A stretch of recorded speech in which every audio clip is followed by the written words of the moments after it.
Pinpoint weather on NBC5 News is brought to you by the Cow Creek Umpqua Tribe. Hey, welcome back in NBC5. We're looking out on the Manor Cam to start off this Thursday morning. We've had a little bit of some cloud cover out there through the morning hours, but clear sky for much of the overnight hours, and with that has led to some colder temperatures out there, sitting right at freezing in the city. 6 degrees colder than yesterday morning. Through this afternoon, we're going to be continuing to clear from these clouds, a little bit more sunshine, and it's still going to be a little bit cooler for today. Now, of course, the sun just coming up, sun setting tonight at 6:09. We have just over 11 and a half hours of daylight for today.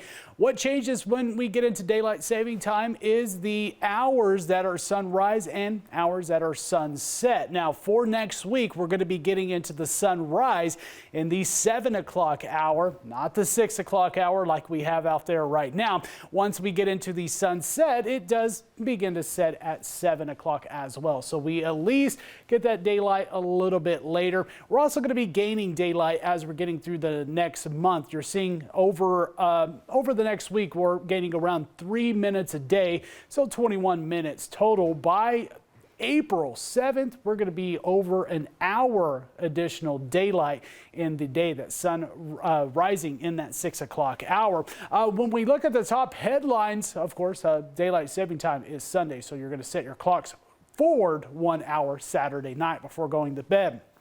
A big difference in the forecast from today to tomorrow is that tomorrow we'll start off cold again in the morning, but we're going to be warming up into the afternoon a bit more. After that, we'll start to see a slight cool off with rain chances returning pretty much from Saturday going all the way through around Tuesday.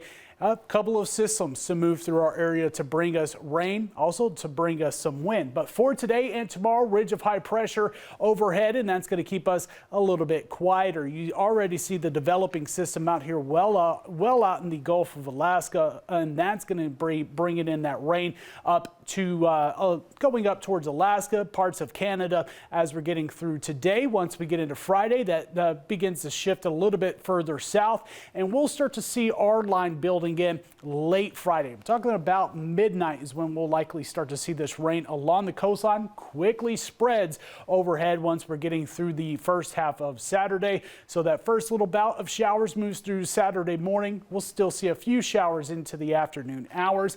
And then once we get into late Sunday and Monday, another round moves in. And then late Monday and Tuesday, another system moves in as well. So we'll have a little bit of some on and off activity with our rain potential for the next few days. This first system to move through does look to be bringing in some nice rainfall totals, around half of an inch, maybe up to some spots over an inch of rain for the coastline. Could see up to a few hundredths to a few tenths of an inch here in the valleys, a little bit lighter amounts across our eastern counties. Of course, that's system number one. We'll continue that trend as we get into Sunday and also Monday into Tuesday. The coastline today will be in the 50s, dropping down again tonight to some frost levels, likely to be dealing with some 30s here in the West Valleys. Highs will be into the mid and upper 40s, dropping into the 20s overnight tonight. And east of the Cascades, still a chilly day, 30s and low 40s. Morning temperatures expected to be into the teens and 20s. The valley will warm up tomorrow, 57, and then lower 50s through the rest of the forecast with chances of showers Saturday through around Tuesday. Again, it's going to be on and off, so don't expect rain the entire time. Morning temperatures will feel much nicer into the 30s. And again, breezy conditions this weekend, especially in our eastern counties. Gusts as high as 40 miles per hour, sustained winds up to around 20 to 30, and that chance for some rain and snow. Snow levels look to hold around 4,000 feet, 3 to 4,000 feet. So travel concerns going to be a little bit lesser than the last few days earlier this week, should say. Chances of showers in Northern California with highs in the 50s after today. And the coastline will start to get into that rain overnight Friday through Saturday, and then more rain Sunday through Monday and Tuesday, with showers clearing by early Wednesday.